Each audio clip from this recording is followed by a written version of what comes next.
Hello and welcome back to our health and wellness channel. I'm Dr. M.A. Khan.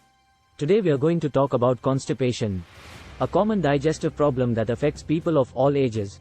If you've been struggling with constipation, don't worry, we've got you covered. In this video, we'll discuss some effective treatment and prevention tips to help you get relief from this uncomfortable condition. Tip number 1.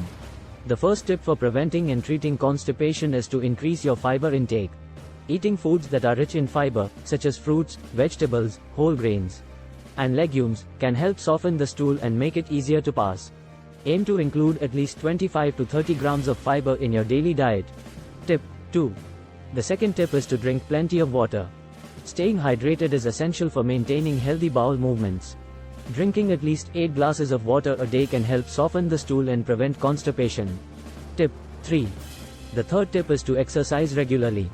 Regular physical activity, such as walking or running, can help stimulate the bowel and promote regular bowel movements. Even light exercise, such as stretching, can help get things moving. Tip 4.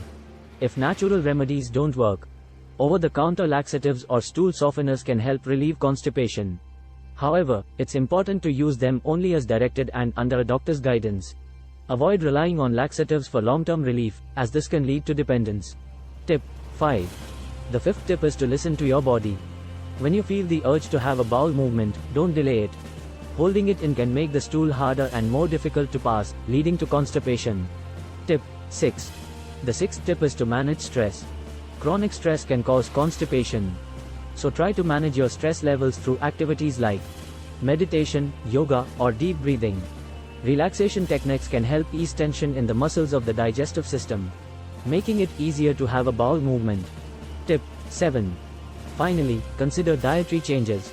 Certain foods, like dairy products, red meat, and processed foods, can contribute to constipation in some people. Try eliminating or reducing these foods from your diet to see if it helps. If you're not sure which foods may be contributing to your constipation, keeping a food diary can help you identify any patterns. Always think positive. You can prevent and treat constipation very easily. Remember, if constipation persists despite these remedies, or is accompanied by severe abdominal pain, blood in the stool, or other concerning symptoms, it's important to seek medical attention to rule out any underlying medical conditions. Long-standing constipation can also cause piles and fissures. Don't exert too much pressure while passing the stools. Do not sit for long time, move in between. Eat fruits and vegetables, avoid mutton and chicken. Let me know what is your health mantra to treat and prevent constipation. Don't forget to subscribe to our channel for more health and wellness tips. Let me know what other topics you like me to cover.